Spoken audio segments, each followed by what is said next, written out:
Ladies and gentlemen, I joined the Democratic Alliance because I could no longer stand back and watch my country being destroyed by the ANC corruption, failure, and arrogance. When I was approached by the DA to stand as Johannesburg mayoral candidate, it was not out of deep desire to save my country that I accepted this undertaking. Part of my acceptance of this undertaking was my belief in Mmusi Maimani's vision of one South Africa for all. I had no political aspiration at the time and have subsequently turned down numerous requests to stand for leadership positions in the Democratic Alliance.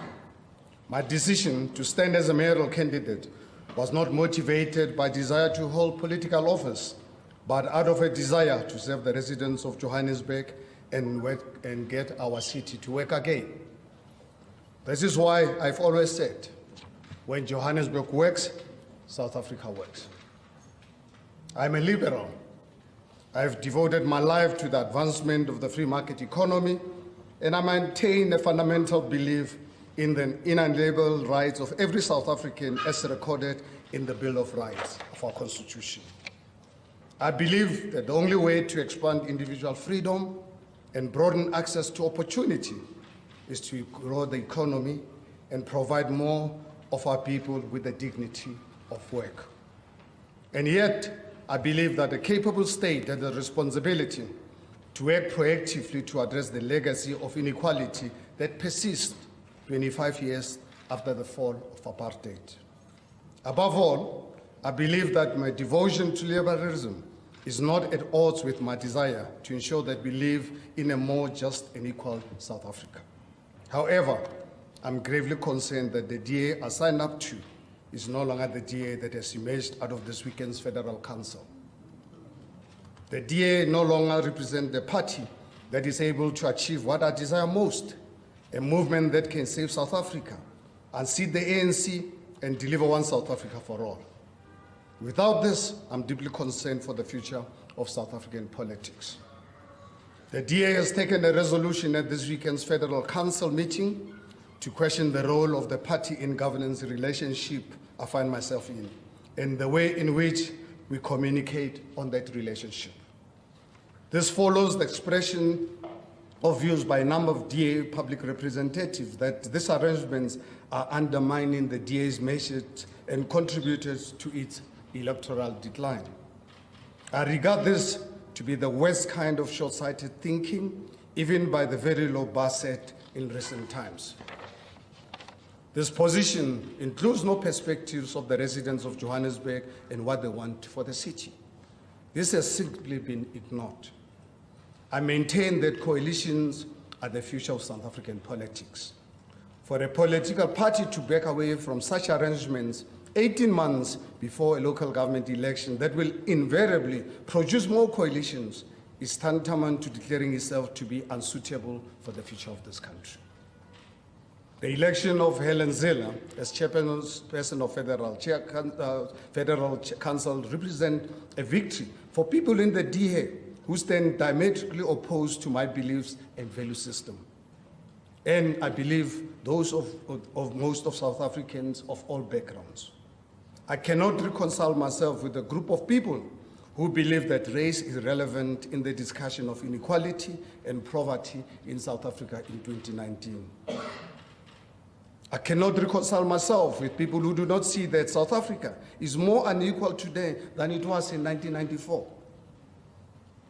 I cannot reconcile myself with people who fail to realize that we have a patriotic duty to unseat the ANC and save our country before it is too late. With this grouping of people succeeding in their efforts to take over the DA, I have no doubt whatsoever that they will move to collapse these governance arrangements. At the heart of the matter will be the proper agenda that this multi-party that represent executed. I've stood in front of halls filled with upper-income Johannesburg residents, without exception, understand the need to address the unsustainable inequality in our country. Despite this, some members of the DA caucus in Johannesburg have suggested that we prioritize the needs of suburban residents above providing dignity to those forgotten people who remain without basic services 25 years after the end of apartheid. It is clear to me that in the same way that the review's conclusions were determined from day one, any process of reviewing this coalition arrangement is similarly predetermined. I say this with certainty because I've had this to lead this seven-way minority government without a solid mandate from the DA for the past 3 years. From the very first day I took office, this coalition arrangement has been undermined, criticized, and rendered nearly impossible. In every way, the DA has been the most difficult coalition partner in this arrangement. Despite the fact that coalition survived on consultation, shared programs, and recognizing the contribution of each member, the DA has criticized and questioned my approach. Despite the DA only winning 38% of the vote in 2016, elements in the party, some, have expected me to govern arrogantly as if I have an outright majority. I have to deal with people who draw the artificial distinctions between service delivery in formal settlements and suburbs as a binary, either or type approach. I've had to deal with individuals who'd rather spend more time on cutting grass than on fixing our broken and aged infrastructure which threatens disaster in our city. I have to deal with people who do not want me to implement the insourcing program that has benefited over 7,000 families and contained contractual costs merely because it was not DA policy. My response to the DA was, then make it your policy. Unfortunately, it is these individuals who have triumphed at yesterday's Federal Council meeting. That is why I have no doubt whatsoever that the collapse of this governance arrangement is a foregone conclusion. It is not in my nature to wait for people to push me. I have lived my life on my terms. It is for this reason that I've called this press conference today to announce my resignation from the DA Democratic Alliance effective 27th November 2019. It is on the request of the party leadership that my resignation is held off until this date to afford them the opportunity to identify a new candidate to fill this position. By so doing, I will no longer serve as a Democratic Alliance councillor, and therefore I'm required to resign as Executive Mayor of the City of Johannesburg, effective on the same date. I've given this decision considerable thought, and I've been tortured by the circumstances that have had to lead me to this moment. It is not in my nature to quit anything in life. I succeeded under the darkest days of our country's history when I was told that I could not be a businessman. However, I cannot be a willing participant in good conscience in a process that is placing the narrow internal interest of a political party ahead of the needs of the 5 million residents of our city, of the City of Johannesburg. The events of the past few months, and particularly this weekend, have required me to choose between my party and my country. I spent the past 3 years in governing, working tirelessly to rise above party politics in an attempt to unite a broad coalition. The events of this past weekends have left me at crossroads where I can no longer ignore the internal dynamics in the DA and the continued attempts to undermine my pro-poor agenda in the City of Johannesburg. I'm now in a position where I'm forced to choose between my party and my country. Ladies and gentlemen, as a patriot, I will always choose my country first. While the papers will spend many hours writing about who has won and lost this past weekend, the greatest loss belongs to the residents of Johannesburg and those who saw these arrangements as a brighter future for our country. Our multi-party coalition in Johannesburg achieved enormous feats in the past 3 years against all odds. Different political parties have put aside their differences and found common grounds in the interest of our residents. This was possible because local government is a space where ideology matters less than service delivery. And ultimately, this is what our 5 million residents needed most. I'm also pleased to be leaving the city in a significantly healthier financial position. We ended 2018-2019 financial year with 5.3 billion rands in cash reserves and a sinking fund valued at 2.7 billion rands. This translates into 43 days worth of cash coverage, double the 21 days we closed on in the previous financial year, as all of you are aware. The significant reserves were not at the expense of service delivery, with the city spending 91.3% of its capital budget in the 2018-2019 financial year. I also believe that when the Auditor General releases his report at the end of November, this will result in improved audit outcomes for the City of Johannesburg. Our cutting back on frivolous expenditure through concerted austerity measures allowed us to increase the percentage of capital budget spend on engineering infrastructure and housing from 58% in 2016 when we took over to 71% in 2019, our current financial year. Arising from this, there's been a reduction of power outages in the homes of Johannesburg residents from 6.1 to 5.6 per household per annum. Our program of water pipeline replacements have reduced the number of leaks and bursts by over 4,000 per year, saving this precious commodity and reducing our losses. Over 900 kilometers of roads have been resurfaced out of the 4,000 of kilometers that lay poor and in very poor conditions. We have stabilized collapsing bridges which have posed enormous threats to motorists across our city, most notably with the M2 freeway, which will be reopened in the first week of November. We have made major inroads in the billing crisis in Johannesburg, a program that existed for nearly 20 years. The number of queries every month has come down significantly. The backlogs have been reduced and the average time to resolve queries has been halved. Facilitated investment in the city has ballooned to 400% of where it stood when I entered office in 2016, rising from 4.5 billion rands in 2015-2016 to 17.3 billion rands in 2018-2019. For the first time in the history of this metro, business has been brought on board as a partner rather than an adversary, unleashing the private sector's potential to assist the city in addressing many of its challenges. We have extended the operating hours of 20 clinics across the city, which now operate late into the night and over weekends.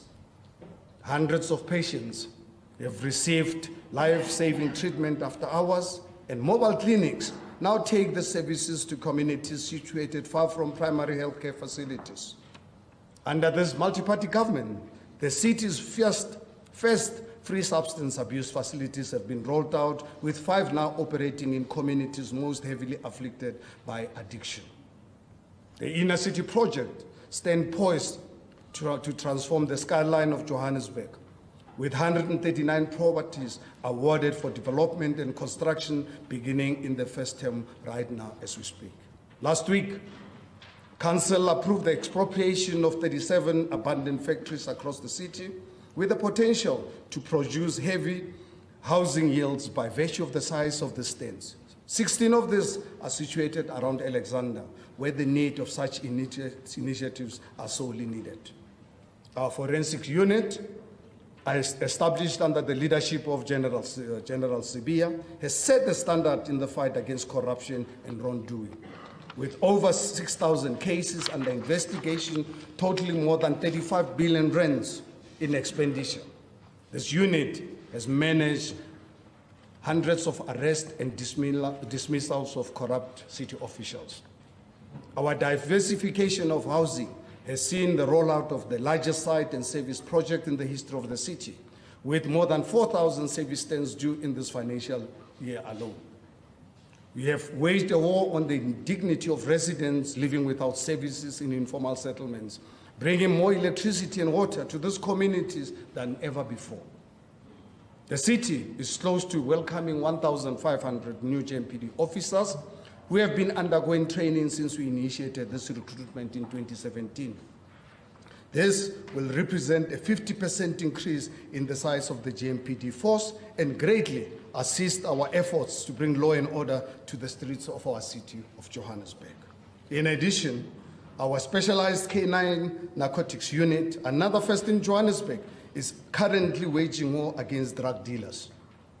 In many ways, the most emotional and difficult part of what has transpired in the DA is that I will not be able to see some of these programs through to their finality.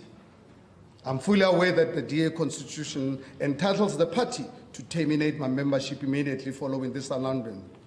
That is their right.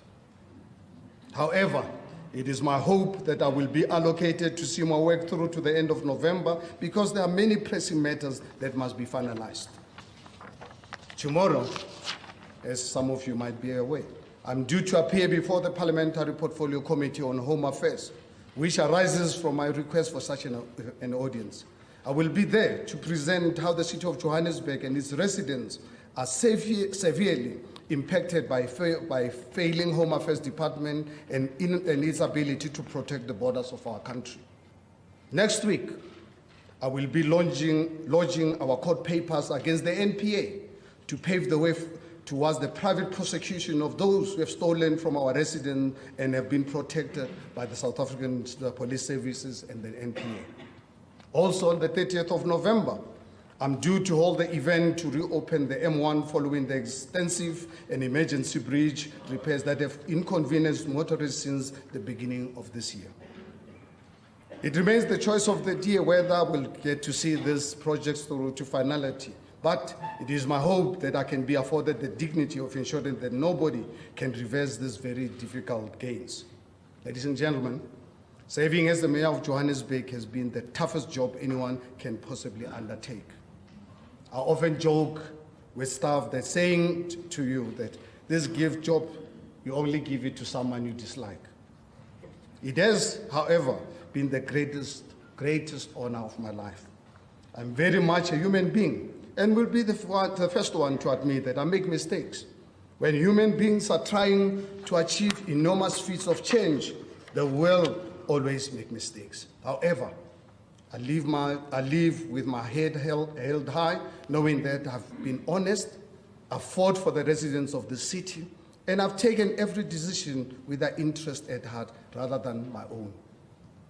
I would like to thank my coalition partners who are here today, including the EFF, for their dedication to the work of delivering the dignity of change to our residents. I regret more than you that you will ever know that we will not get to see out this term of office together. Finally, and most importantly, I'd like to thank the residents of Johannesburg for this great honor. And I'd really like to say thank you very much for giving me this opportunity.